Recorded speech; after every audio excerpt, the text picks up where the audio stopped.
Guys, I've asked us to come here because this is kind of the crew that is planning the well drilling, and I would just like to make sure we're all on the same page.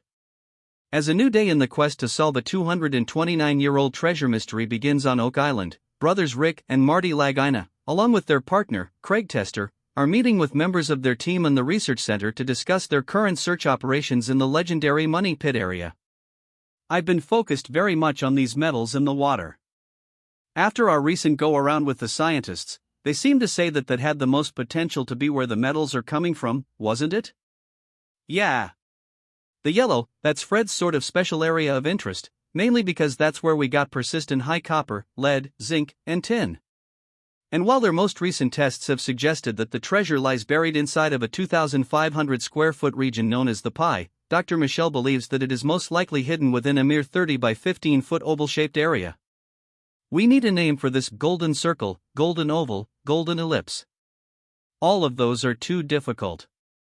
Let's call it the golden egg from here on out, okay? Yep. And let's hope that name is prophetic. Okay. We have the golden egg, where most likely the metals are coming from. So, we have to drill a bunch of wells in there, sufficient to evaluate it. So, our first well, by the sound of it, is gonna be EN13. So, 13 is covering the baby blob and the golden egg. Yep. Seems like a good idea. Yep. This is what we need to do. Okay. This is the year. Let's go back. We're looking for treasure. We're not gonna find it in here. That's a good point, Scott. We're not. The following morning, it is an intense moment in the Money Pit area for Rick Lagina and members of the Oak Island team. We'll have a good look here now. While drilling borehole EN13 in the possible treasure zone, dubbed the Golden Egg, what do you got, Adam? 99. 99 feet. Thank you. Evidence of a possible structure has been encountered at a depth of nearly 100 feet. How you doing? Good. You felt like you just caught something? Well, it was really soft at the top here. Felt like it, anyway. And then, got super stiff. It is a little soft. Let's carve it up. Most of the intersections at about this level get soft. But it gets relatively firm here. But no wood. And this is relatively soft material. We're in fertile territory. This looks pretty good, Mike. So, we could be close to something. We're through that zone of interest, but that is suggesting something might be close. We could go back. I'd just move over here. No problem. Right, and the next hole, we're 5 feet away. Yeah. So, if there's something there, we should be able to find it in that hole. Any utility in grabbing a sample of the water for metal testing? I'd like to see. All right. Good luck, guys. We'll see you later, all right? Terry, you bet.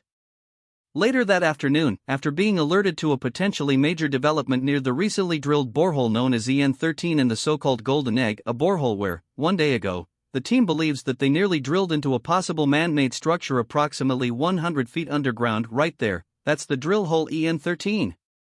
And I just sampled FN13, in the yellow cone there, right under the yellow cone. Yep. And I was bailing it, and I thought there was thunder. Boom, boom, boom. And, it was coming out of the well. Really? You've never heard that underground before? No. No, honest to God.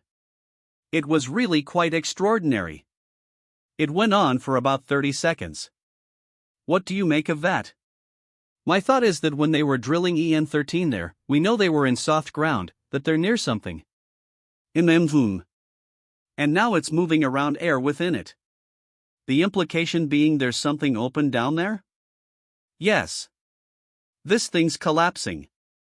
So, to collapse, it means there has to be a void. Dr. Spooner revealed he heard some sort of collapse underground.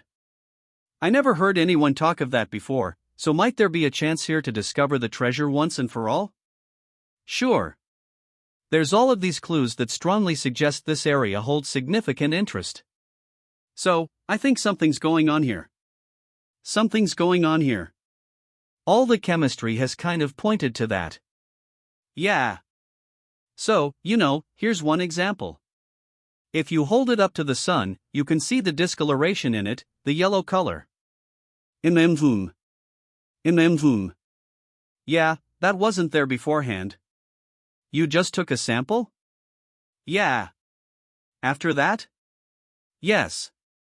The darker water can indicate we're closer to, wood, a source of wood. Oh. So, I'm very interested because we have not seen this at this well before. And if that's the case, then we've moved something around. There's almost a direct connection from something. Yes. I think the underground collapse probably means that we're in and around an open chamber. So, what we think is that this event moved water from a tunnel or a shaft, and all of this is critical to understanding where the metals are coming from. So, it's a good place to have a very strange event occur. Well, that next hole will be very interesting. Yes. Hopefully, we'll drill there, we'll hit it, and we'll actually hit something that can help us explain the metals. Okay. Well, thank you for the update. Yup. We need to keep our wits about us. Yup. The next morning, following the discovery of another Roman coin which the team believes may be connected to descendants of Vikings, Doug and Emiliano have a new and potentially important development to discuss. We learned that by 875 AD, the Norse had reached Iceland, and by 985 AD, they had reached Greenland. But what's more intriguing is, the only known Viking settlement on the North American continent, the Lance aux Meadows site in Newfoundland, was, active in 1021 AD. Seems like that's our next destination. Located in modern-day Newfoundland, Canada, approximately 625 miles northeast of Oak Island, Lance aux Meadows is a Viking settlement that was established more than 1,000 years ago and has been designated by the Canadian government as a National Historic Site. Today, it is the only officially recognized Viking settlement in North America. The descendants of Vikings are very important to understanding how an old world treasure might have come to Oak Island. I believe they were integral to the ability of someone or someones to come across the North Atlantic to the Maritimes and do this work on Oak Island. Are we going to bring the things that we suspect possibly could be related to the Vikings' descendants? We can certainly get permission to do that. What about the arrowhead? Absolutely. Right. So, when did they discover Lance aux Meadows? In the 1960s. Yeah. Okay. In the 1960s. Yeah. Okay. So, if that one was hidden until 1960, why would it be the only one? Yeah. Doug, well, this is another mystery, and this is why I think maybe, since we have found other things on the island of possible Scandinavian origin, this could be indications of prolonged activity by descendants of the Vikings or the Templars. Yeah. Maybe they came down from Lance aux Meadows in Newfoundland to hide something, and I think that's what brought M to Oak Island. Yeah. And I think that's what brought M to Oak Island. Yeah. If something happened in the 1200s here, it almost has to have a component of the Vikings' descendants. Based on everything we know right now, it almost has to. There weren't a lot of other people who knew about this place then. It's entirely possible that they could have brought the Knights Templar or anybody else to Oak Island for purposes of depositing something. So, I want to just chase that. I think we should mount an expedition. Aye. I really do. I want to go this time. I totally agree. There's always something to learn. Yes. Yeah. We just found another Roman coin on Lot 5. My suggestion would be, go to Lance aux Meadows and see what you can find. Absolutely. I can stay, hold down the fort here. I mean, we'll get a full lowdown of what happens there, and new perspective, new insight is always a big thing. Yeah, I'm in. I'm in. We will give you a full report. Right, guys? Yeah. Yeah. Yes. Okay. Let's go. Yeah. I'm good. Let's make it happen. See you, gentlemen. Bon voyage.